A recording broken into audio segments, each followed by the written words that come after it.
ایک ایسی کہانی جہاں محبت نے وقت کو روک دیا، ایک ایسا مقبرہ جہاں آنسو پتھر بن گئے۔ لوگ کہتے ہیں یہ صرف ایک عمارت ہے، لیکن کیا آپ جانتے ہیں کہ اس کے ہر پتھر کے پیچھے ایک چیخ چھپی ہے؟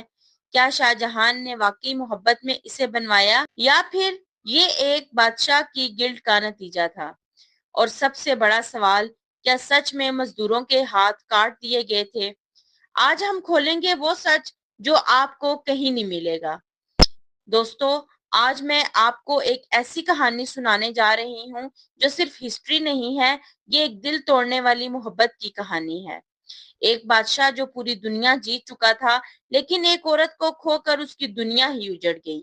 اس کے آنسو اتنے گہرے تھے کہ انہوں نے پتھر کو پگھلا دیا اور ایک ایسی عمارت بنا دی جو آج بھی رو رہی ہے۔ یہ عمارت ہے تاج محل۔ رابین درانت نے کہا تھا، تاج محل وقت کے گال پر لٹکا ہوا ایک آنسو ہے۔ آج بھی جب سورج تاج کے اوپر اگتا ہے، لگتا ہے جیسے ممتاز کی روح اس میں بستی ہے اور شاہ جہاں کا درد ہر دیوار سے گونجتا ہے۔ یہ صرف ایک قبر نہیں، یہ محبت کا سب سے بڑا طوفان ہے۔ ایک ایسا پیار جو